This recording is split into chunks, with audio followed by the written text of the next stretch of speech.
Hi friends. இன்றைக்கி வந்து பார்த்திங்கன்னா ஒரு ஃப்ரெண்ட் வந்து பார்த்திங்கன்னா கால் பண்ணியிருந்தாரு. ஸோ அவங்களுக்கு வந்து பார்த்திங்கன்னா அவங்களோட ஆஃபீஸில் வந்து திடீர்னு பிசி வந்து ஒர்க் ஆகல. இந்த மாதிரி பிசியில் வந்து பார்த்திங்கன்னா ஒரு ப்ளூ ஸ்க்ரீன் வந்துச்சு. அதில் எரர் வந்து பார்த்திங்கன்னா இந்த மாதிரி எரர் கோடு காட்டுது அப்படின்னு சொல்லியிருந்தாரு.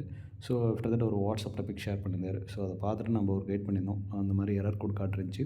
ஸோ இது வந்து பார்த்திங்கன்னா எதனால் வருது அப்படின்றத பார்த்துக்கலாம். பிசி வந்து இயங்கிட்டு இருக்கும்போது திடீர்னு கரண்ட் போகும்போது பேட்டரி பேக்கப் இல்லாமல் ஆஃப் ஆகும்போது பூட்டிங் ஃபெயில்ஸ் வந்து சரியாக பூட் ஆகாமல் ஆஃப் ஆயிரும்.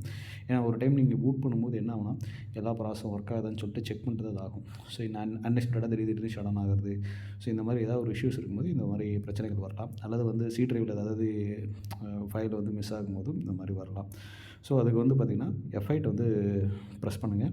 ஸோ ப்ரெஸ் பண்ணி ஸ்டார்ட் செட்டப்ஸ்க்கு உள்ளே போங்க, செட்டிங்ஸ்க்குள்ளே உள்ளே போங்கன்னு சொல்லியிருந்தோம். ஸோ ஆஃப்டர் தட் அவர் உள்ளே போன பின்னாடி வந்து பார்த்திங்கன்னா இந்த மாதிரி ஆப்ஷன்ஸ் கேட்டுருந்துச்சு.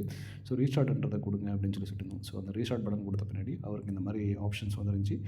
F1லேருந்து F9 வரலும் வந்து பார்த்திங்கன்னா ஆப்ஷன்ஸ் இருக்கும். ஸோ 1லேருந்து 9 வரலும். ஸோ இதில் வந்து பார்த்திங்கன்னா டிசேபிள் ஆட்டோமேட்டிக் ரீஸ்டார்ட் ஃபெயிலியர் அப்படின்றத ப்ரெஸ் பண்ண சொல்லியிருந்தோம். இந்த ப்ரெஸ் பண்ணுறதுக்கு வந்து பார்த்திங்கன்னா F9 அப்படின்ற கீ யூஸ் பண்ணியிருக்கணும். மேலே F1 to 9 வரலும் இங்கே எக்ஸ்ப்ளனேஷன் கொடுத்துருந்தாங்க. ஸோ F9 கொடுக்கும்போது வந்து பார்த்திங்கன்னா டிசேபிள் ஆட்டோமேட்டிக் ரீஸ்டார்ட் ஃபெயிலியர்ன்றதை வந்து பார்த்திங்கன்னா அந்த இதை செக் பண்ணிவிட்டு சிஸ்டம் ஆட்டோமேட்டிக்காக ரீபூட் ஆகும்.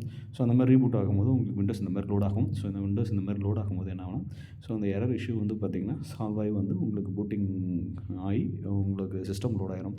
சப்போஸ் இதில் சால்வ் ஆகலாம், அதுக்கு சில ஸ்பெசிஃபிக் கமெண்ட்ஸ் இருக்கும். ஸோ அந்த கமெண்ட்ஸ் வந்து பயாஸில் போட்டு நம்ம வந்து பார்த்திங்கன்னா சிஸ்டம் ஆன் பண்ணுற மாதிரி இருக்கும். ஸோ இந்த கம்ப்யூட்டருக்கு இந்த கமெண்ட் போடும்போது இது ஒர்க் ஆகிடுச்சு. ஸோ அதான் இன்றைக்கி வந்து பார்த்திங்கன்னா நம்ம ஒரு சைட்டுக்கு வந்து த்ரூ வீடியோ கால் மூலியமாகவே வந்து இந்த சொல்யூஷன் கொடுத்துருந்தோம். So thank you.